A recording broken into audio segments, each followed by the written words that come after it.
So, namay na sa inyo ha. French press ang tawag niya ha. This is French press.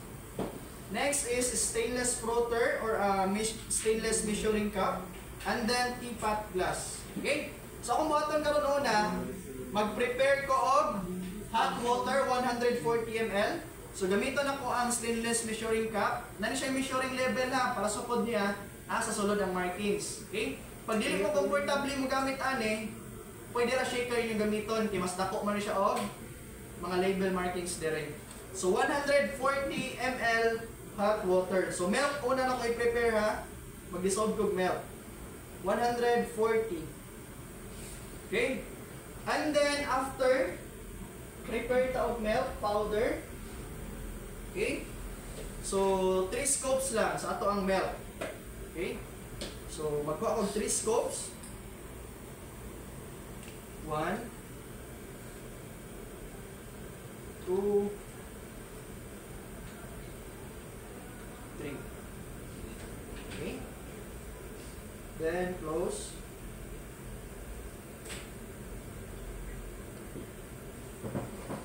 And then stir. Ang milk, dali na gyapon siya ma-dissolve. Okay, good for 1 serving lang man. Ang dugay gyapon is ang tag 1 kilo. Okay? So after, pag ma-dissolve na siya completely tanan, ato na siyang i-transfer later sa atong French press. So dapat i-dissolve sa nato kanan ang milk ha. Okay? After ma-dissolve ang milk, i-transfer na to sa ato ang French press. So French press ang tawag niya. Tanggalon na to ang cover, hila lang. Then atong i-transfer ang milk. Okay, so dire ipa-foam na to ang milk. So kung kabantay mo, na siya markings line. This is 250 ml. So dapat ang iyang foam is diri lang di siya kutob. Dili pwede ipalapas kay tungod maawas na nasa to ang baso. Gamay matag cups is 8 ounce. So ibalik na ko ang cover, mo na siya filter din niya ha. So na siya filter, screen na siya. Dapat mo-touch siya diha ni milk. Okay? Kana ihang distance. Then kani siya nga distance, mo na siya atong i-maintain sa pagpa-foam niya, sa pag-pump. Okay? So karon ato na siyang i-pump, makita niyo later ang milk mo hinihinin siya increase kay tungod naka-foam na siya. Ang result niya is foamy milk na. So dili lang ibutang ha para makita ninyo. So ako siyang pump. Ano na siya ka-simple? Mo-foam na ang ato ang milk ani. Okay, so kabantay mo ni-increase na siya, but kulang paghihapon. Dapat putob siya ng line. Kung na siya tama na pangasukod. Okay? So, na siya sa line, no? Na siya allowance gamay. Okay, so kana, naka-foam na, nilagyan ang atong milk. Set aside sa nato, mag-prepare tag coffee. So, dirita mag-dissolve sa teapot glass. So, wala ni siya 40 ml, 40 ml ang water diya. Wala na siya 40, ang na-direct 30 o 45. So, between 30 and 45 lang. Hot water. 40 ml, between 30 and 45. Yung careful lang mo ha. Gamay na siya kaayo. Then, coffee powder. So, muna siya katong coffee. Advice lang namo pag ang inyong area, dili mo aircon, ayaw niyo butang i-coffee ka siya na container. Dapat naka-glass. Kasi coffee mo gahit manggod pag init. Okay? Then, ang atong scooper, katong ingon ako ganiha, sa kadako ang scooper, or sa magamay, mora siya atong scooper sa coffee ha.